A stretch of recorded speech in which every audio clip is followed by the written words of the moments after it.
maqlayseen saakaba waxaanu kasii daynay qayb ka mid ah waxaa BBC-du ay soo daynaysaa ilaa inta sanadku dhammaadkiisa la gaadhayo barnaamijyo aanu doonayno inaanu dib ugu eegno xaaladihii ugu waaweynaa ee ka dhacay adduunka. barnaamij ku saabsan tahriibta iyo muhaajiriinta ayaa isaguna berritoola soo socda. waxaa kaloo ku xigi doona fanka iyo suugaanta.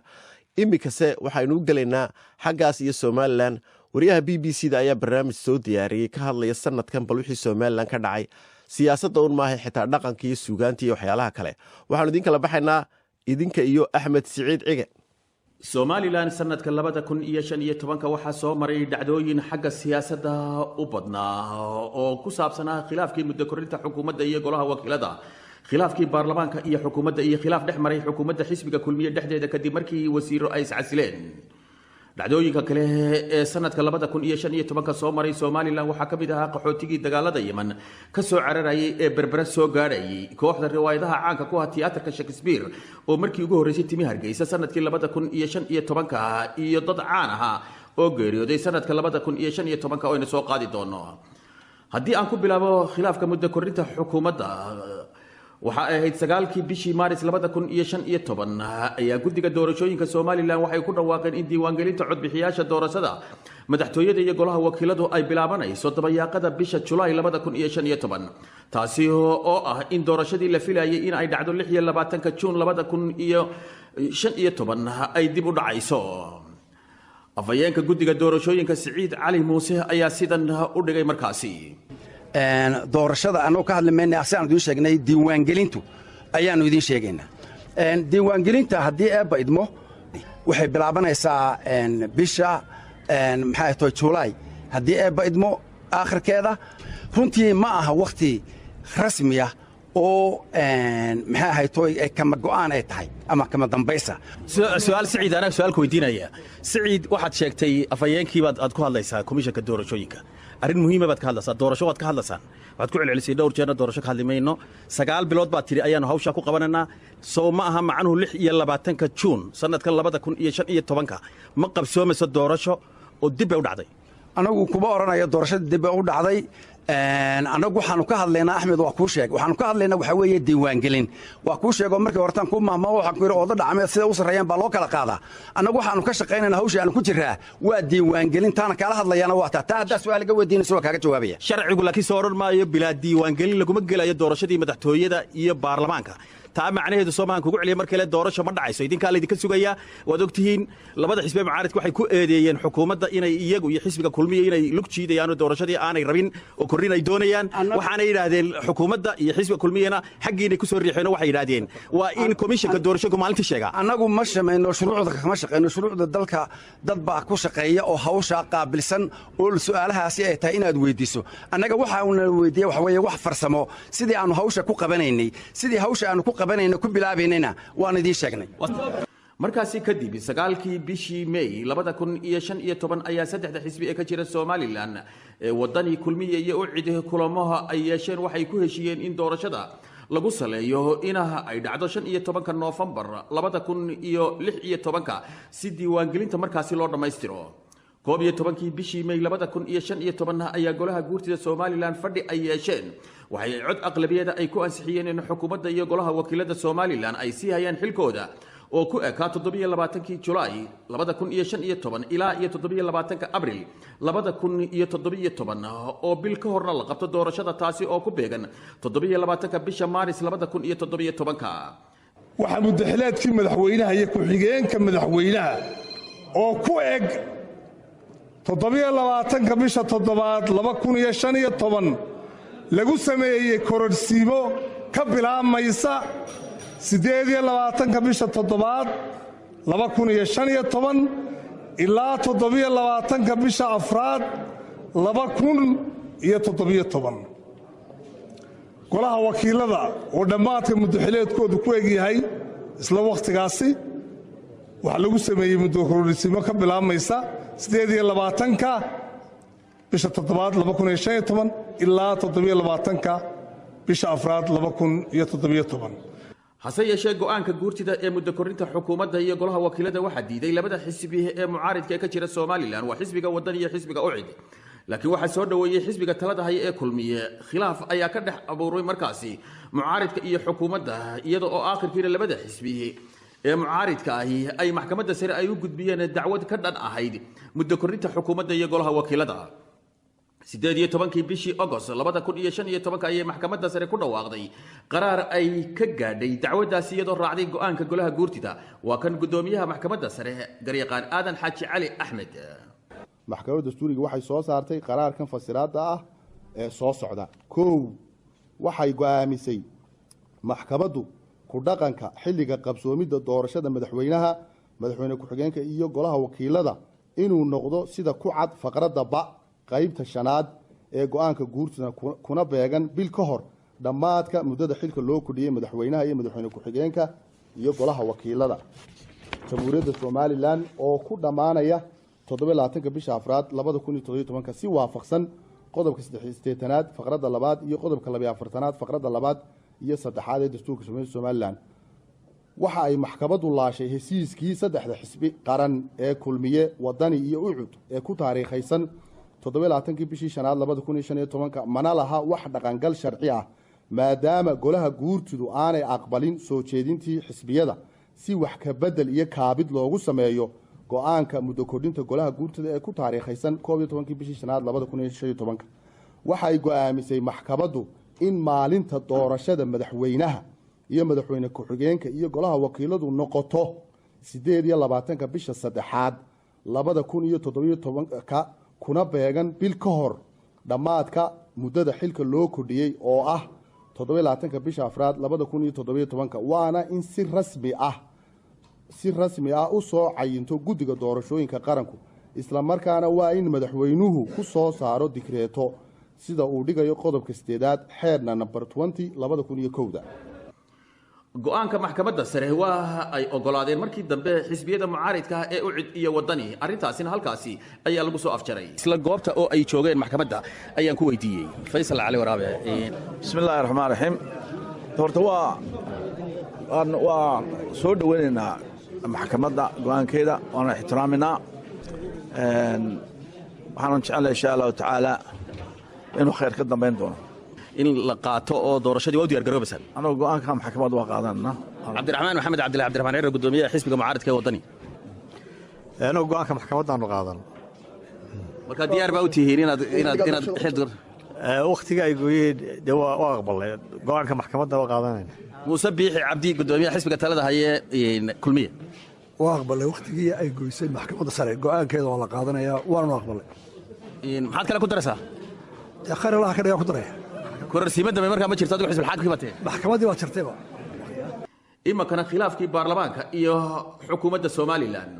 ugu horreyn khilaafkaasi waxa uu soo shaabaxay kadib markii ay baarlamaanku cod aqlabiyada ay ku laaleen 11 bishii Abriil 2015 lacag dheeraad ahayd oo xukuumaddu ay ku soo rogtay in gaadiidka ka soo degaya dekada Berbera iyo xuduudaha Soomaaliland soo galaya laga qaado lacagtaasi dheeraadka ah oo lagu sheegay adeegyo lagu hubinayo tayada gaadiidka oo aan baarlamaanka la soo marin mar kale haddana baarlamaanka ayaa 30 bishii August 2015 cod aqlabiyada waxa uu ku diiday heshiis ay sheegeen inuu sharci darro yahay oo aan loo soo marin tartan furan haamaha kaydka shidaalka ee Berbera oo lagu wareejinayay shirkado gaar ah oo gaar loo leeyahay shirkadahaasi oo xukuumaddu heshiis aan baarlamaanka la soo marin ay la gashay aqlabiyada mudanayaasha ayaa la codgelay gudoomiyaha codgelay bay leeyihiin mudanayaasha taageersan mooshinka mudanayaashu keenayna golaha la akhriyay gacanta taageen heshiiska lagu ansixiyay gacanta taageen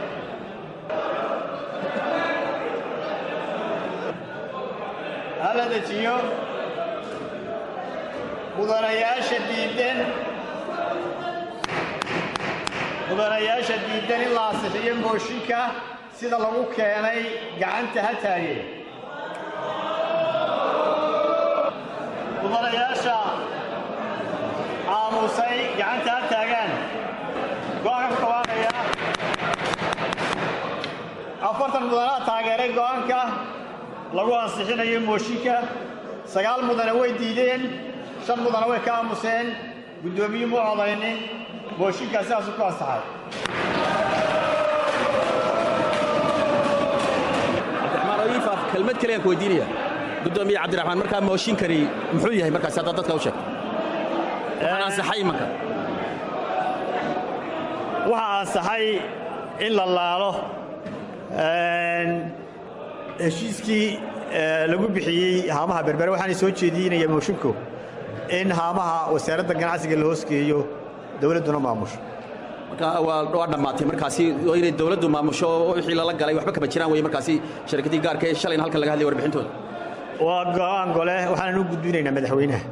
labadii bishii Sebtembar 2015 ayaa madaxweynaha Soomaaliland Axmed Maxamed Maxamuud Siilaan uu ku soo celiyay baarlamaanka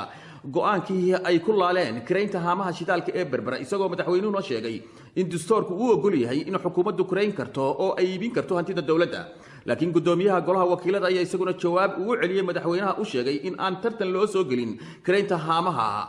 sida sharcigu u dhigayo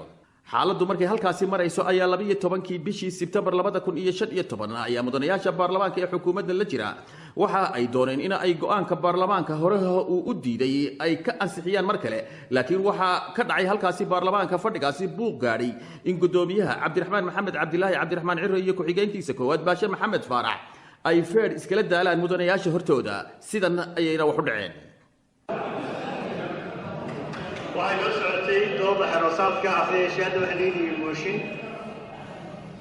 nuxurkiisu yahay in goluhu maanta cod u qaado ansixiyo go'aanka madaxweynaha iyo golaha wakiiladu ee ku saabsanaa soo celinta go'aanka golaha wakiilada ku laalay bixinta kaydka haamaha shidaalka berbera mar kale ayaa fadhiyada golaha wakiilada maanta oo sabti ah uu ogyahay fadhi xamaasad leh iyadoo mar kale haddana la hor keenay oo mudanayaasha qaarkood ay hor keeneen in dib loo eego laalistii golaha wakiilada hore ay ugu laaleen haamaha shidaalka berbera in lagu wareejiyo shirkado markaas iyagu hore ay u sheegeen inaanay tartan furan aanay u gelin waxaana mooshin bay keeneen mooshinka ay imika mudanayaasha keenay uu yeedhinayaa gudoomiye Cabdiraxmaan Ciro xasan Awaale Caynaan xasan Muuse Ufeni saddex mudane mooshin wuxuu ku saabsan yahay haamaha kaydka berbera sida uu xusayo qodobka 43 faqradda labaad ee xerosaadka golaha wakiiladu lama furi karo mooshin haddii arrintu uu ka hadlayaa mooshinka xuseeya uu goluhu ka dooday isla fadhigaas sidaa daraaddeed kal fadhiga dambe ayuu ansax yahay keenista kay dhacday arrintaasi ayaa dabeetana buuqaad maqlasaan gudoomiyuhu gaashaanka ayuu ku dhuftay wuxuu sheegay in kal fadhigan aan la keeni karaynin sida xeeroosaad ku dhigayo kal fadhiga dambe la keenayo dabeetana mudanayaasha adiga arka buuqaas ayaa dabeetana ayaa bilaabmay waxaa iskhilaafsan laftooda shirgudoonka labadoodii baa la kala hayaa gudoomiye habeenkii baa isqabsaday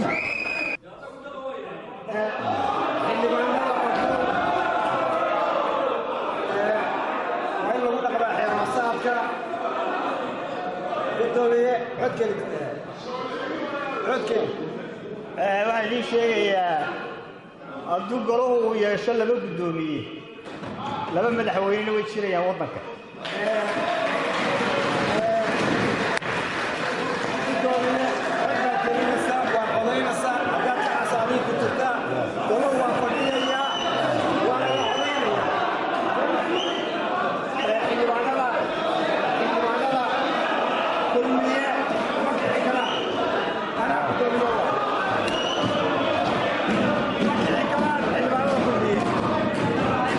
hase yeeshee labadaasi mas'uul ee gudoomiyaha baarlamaanka Cabdiraxmaan Maxamed Cabdilaahi Cabdiraxmaan Ciro iyo gudoomiye ku-xigeenka koowaad Baashe Maxamed Faarax waa ay ka heshiiyeen isku dhacaasi 27kii bishii Sebtembar 2015 iyadoo cidinaha aanay soo dhexgelin laakiin haamihii sidii xukuumaddu ay doonaysay ayaa ganacsada gaarka ah loogu wareejiyay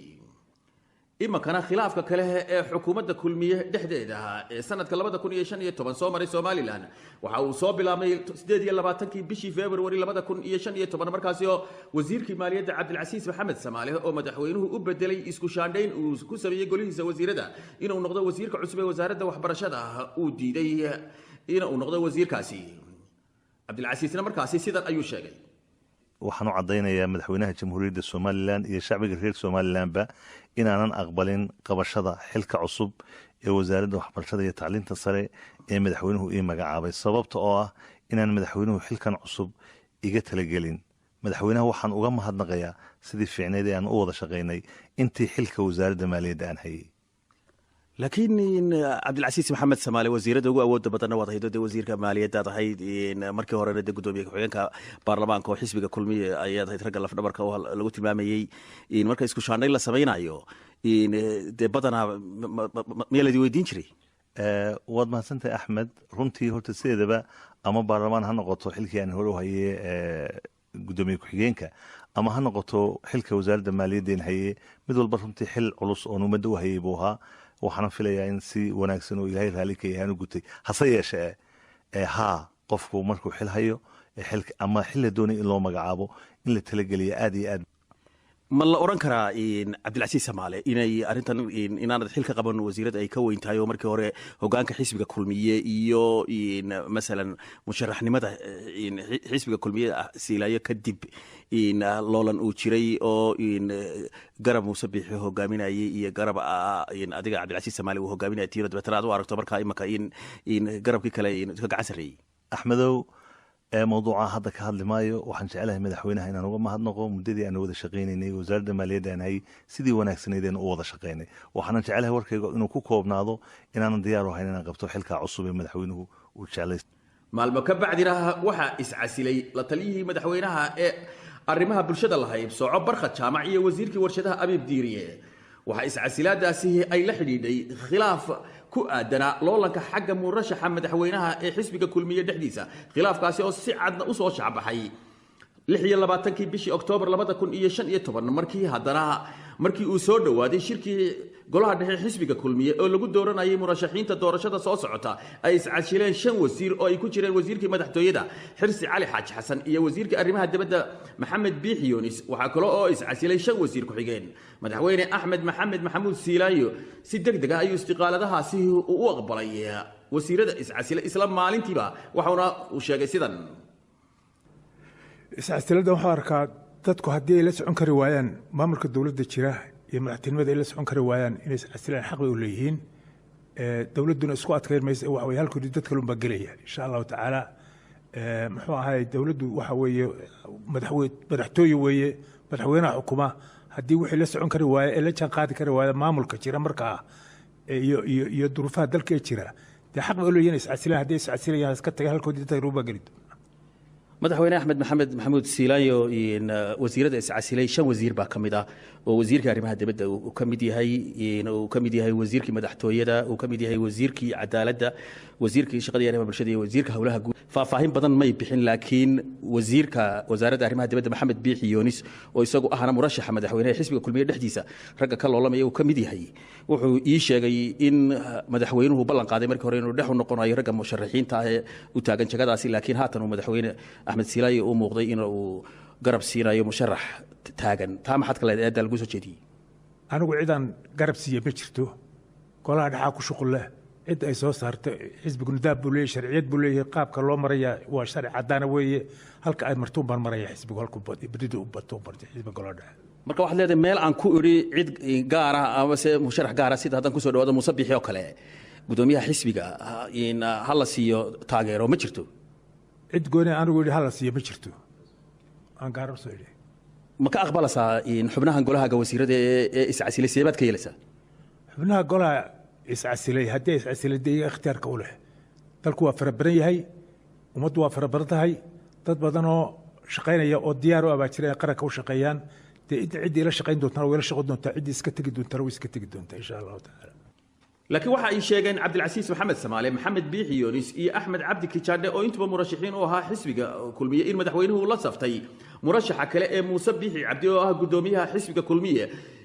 iyaguna markaasi uu ogaa madaxweynuhu inay murashaxiin yihiin waxaan hadaladoodii kamid ah sidan aan ku horeysiyo Samaale bismillaahir rahmaanir rahiim waxaan Axmed wada ku sheegaynaa ummadayda u sheegaynaa shirka xisbiga kulmiye kulanka 10 bisha November la qoondeeyay sidoo yahay inaan kaga qayb galeyn oo aanu qaadacnay waxaanu aragnaa shirkaasi in la aftuubay oo wadadii umar lahayd dimuqraadiyadda laga leexiyay markaa ma tegaysaan in guddi baa la saaray madaxweynuhu guddiga waxay sheegeen in wax madmadow liisaskii aad ka cabanayseen aanay ku jirin in ay wax waliba sax yihiin oo la qaban karo taa miyaydaan ku kalsoonayn anagu guddida ka hor waanu sheegnay guddida ka hor baanu sheegnay inay wax qaldan yihiin guddidana kalsooni maanaan siin waxaananu aragnaa habkii xisbiga kulmiya kusoo caanamaalay uu dalkana hogaankiisa ku sii hayn lahaa in laga leexiyey kamana qaybgelina shirkaasi intuu sidaa yahay maxamed biixiyoonis ma la qabta adigu cabdilcasiis waxaan la qabaa sidaa uu cabdilcasiis yiri waxaananu aaminsannahay maanta shirkaas siduu yahay inaanu ka qayb galayn shirkaasoonu aragno inuu afduuban yahay dad gaara madaxtooyaduna dabada ka wato oo ay kuwa taageeraya yihiin marka kama qayb galayno madaxweynuhu dhowr jeer buu yidhi anigu dhexdhexaad baan ka ahay laakiin halka ergooyinka golaha dhexe u taallaa marka golihii dhexe idin taageerayeen ma tegeen miya waxaanu filaynaa annaku inaananu ka qayb galin haddaanu nahay murashaxiintii u sharaxnaa inaanu ka qayb galno tartanka oo aanu aragnay inaan maanta hayn tartan xalaala tartan afduuban tartan loogu cumaamadayo qof aanana ma nihin dad ka qayb galaya oo xalaalaynaya waxaanu aragnay xaaraan tahay axmed cabdi kijaande horta sidaa ay walaalada iiga horreeyey sheegeen ma ka qayb gelin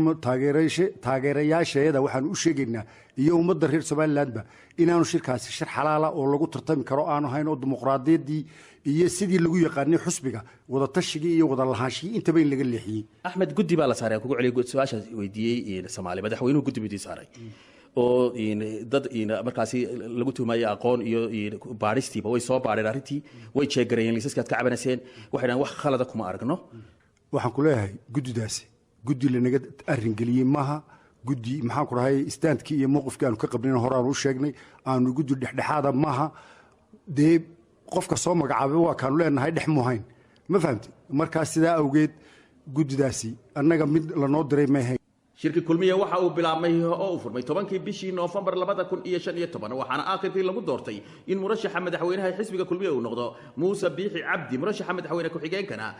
ku-xigeenka hadda Cabdiraxmaan Saylici dacdooyinka kale ee soo maray Soomaaliland sanadka 2015 waxaa kamid ahaa qaxooti fara badan oo Soomaali iyo Yemen isugu jiray oo soo gaaray sanadkan horaantiisa si isdaba joog ah dekada Berbera iyagoo ka soo cararayay dagaalada ka socday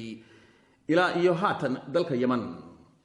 madaxweynaha Soomaaliland waxa uu 28 Maaris 2015 war uu soo saaray uu ku sheegay in dagaalka Yemen uu saameyn uu ku yeelanayo wadamada badda cas waxa uu kaloo sheegay madaxweyne Axmed Siilaanyo in Soomaaliland si buuxda u taageersatay mowqifka jaamacadda Carabta ee taageerada dawladda sharciga ee dalka Yemen qaxootiga Yemen ka soo cararayay ee Soomaaliland soo gaariyay si fiican ayaa loogu soo dhaweeyay magaalada Berbera waa tan mar aan qaxootigaasi kula kulmay dekada Berbera 5tii bishii May 2015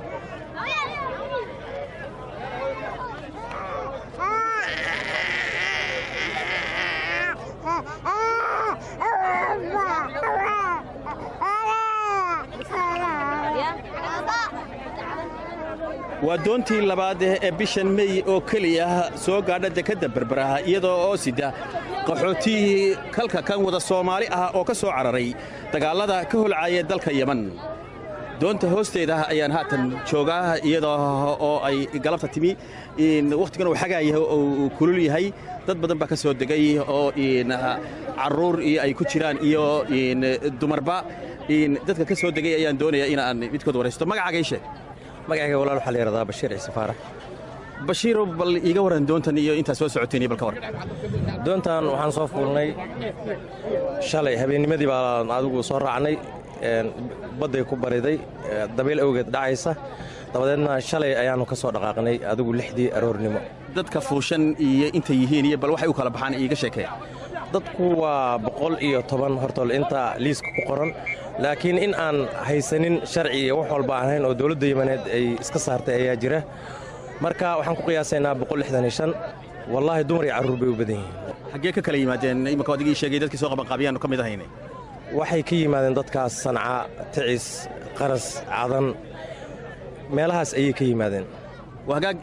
ninkan isna ayaa ii sheegay inuu ahaa gudoomiyihii jaaliyadda Soomaalida ee Cadan in magacaaga sheeg magaca Xuseen Cabdiraxmaan Cali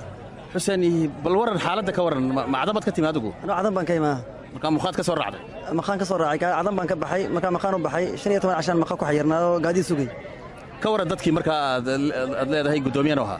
wallahi dadka dad aad u dhibaataysan bay ahaayeen dhibaatada aad ku soo koobi karo laannu dadkaasi waxay u badnaayeen dad waayeelo oo reer cadmeed u badan iyo dad qaxoontiyahoo meesha iska degan dadkaa dhibaatadooda aad iyo aad iyo aad bay u badnayd xataa waan kula soo xidhinay dowladda in maaragtay loo diro wixii somalilan dira loo diro gaadiid loo diro waa suurtogeli weydey marka intii isqaadi karaysay way soo baxday intii aan isqaadi karay baana badnayd oo ku hadhay magaaladii dadkan imaka aad la socotay xaggay u jeedaan markaasi dadkan waxay jiraan dad mawladiina oo dadkii hore ah ee Soomaaliya deganaan jiray ah iyo dad u dhashay koonfurta Soomaaliya waa sii gudbayaan maxaad u soo qabateen idinku tabantaaba intii la soo socoteen doonta anu waxaan baan u qabanay waxaan waxa walay doonta wakiilka kala hadlay oo ka dhaafay kiradii ka dhaafay in wax laga wax bixiyaan waxaan u qabanno kale inaanu dawladda Yemen ay u saacidaan dadka ay aanay dhibin oo aan dokumenti ku xidhin oo ay saaraan waa intaanu doonta saarnay wax weyn baan u qabanay wixii jilicsanaa anaga lacagta ka bixinaa ka waran xaaladda dagaaladii marka magaalooyinkan in Cadan iyo magaalooyinka kale ku dhow iyo Gidiyo bal Yemen bal ka waran xaqii dagaaladii wallahi dagaalku Cadan ayuu markii hore ku horeeyay aad baan dagaalkaas u xumaa naf iyo maalba way ku dhinteen aanu ma soo koobi karo dhibaato khasaraha gaaray magaalada Cadmeed ama ku dhacay dhibaatada ku dhacday laakiin markii dambe wuxuu ku baahay ilaa gobolka kale oo ay ka mid yihiin gobolka Laxag Ticis ka mid yahay Abiyan Shabwa Daalic Bayda inta dagaalku ka socday Soomaali wax gaareen ma jiraan Soomaali badan baa ku dhimatay oo anigu aan qaanan gacmaha ku aastay ka mid yihiin yaa minteen leebad ku qiyaas kartaa horta 3 nin oo aan rabaa oo 3 nin reer Soomaaliland dariyeen ii waran magacaaga sheeg Manaal Axmed Manaal ii waran xagee doonta ka soo raacday maksaraan makha bal ii waran markaa ma qoys baad haydeen ani ilmihey imise way ilmahaago 3 weeyaan bal waran xaaladaada ka waran markaa alxamdulillah waa fiican maksoo tagnay sanacaan ka soo baxnay dagaalkii waxaas oo ka waran odaygiina ninkaaga ilmihii kula socdaa maya ani ilmihey bas xagee u jeedaa markaa hadda Hargeysa oo sii soconaa Hargeysa markaa tagtaan xagee go sii gudbaysaa marka Hargeysa joogaysaan mise meel kale sii fiirnaynaa halkee deegaankaagii hore halkee baa ani sanacaan baani bas ay marka Yemani baad hayd mise xamar bay Yemani marka Yemen baad hayd Soomaali Yemen Soomaali Yemen sax okay marka waad joogaysaa insha Allah okay wax dhibaato ka waran dagaaladii ka waran wali wallahi Yemen خلاص انتهت dagaal xarbi waxa jira صنعاء عدن كل waa dhamaad hada caa'iladii soo socda habartay walaalay soo socdaan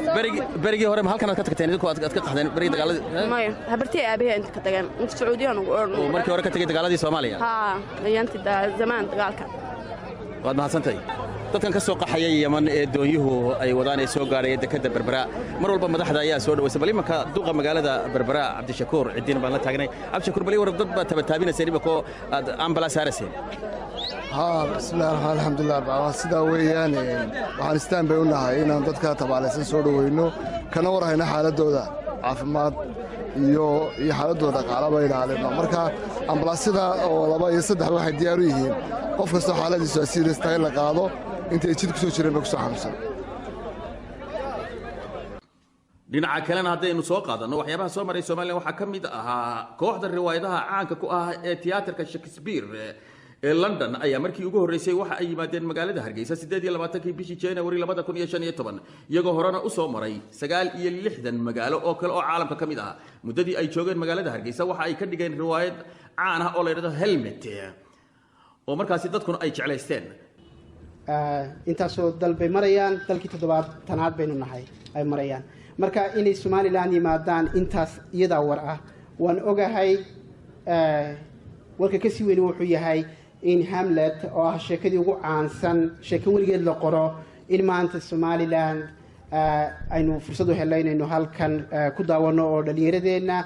suugaanyahanadeena iyo dadkeenu ay barbar dhigaan sugaanta iyo hidaha dhaqanka ay leeyihiin tooda marka farxad aad weyn oo 2 jeer oo 3 jeer abay tahay xagga fanka ayaynu ku jirnay waxa sanadka dhamaadka ah ee 2015 ku geeriyooday Hargeysa fanaankii caanka ahaa الله نحريسته محمد أحمد كل عتضبية طبنكي بشي جينا وري لبدكن يشان يتبن وريه عنكها أحمد حسن عوك أي إسنا لقوا آسي مقالة وشاله مركي وكوجريو دي مقالة تجيجة طبية طبنكي بشي نوفمبر لبدكن يشان يتبن وعقلوا السجال يتبنكي بشي مارس لبدكن يشان يتبن كوجريو تهرجيسا أبوانا دلورنشري نمع آذن هرة نمع جبيدو إلى هاي سنة كصوص عدها ينوغر ديجو نبض يعانو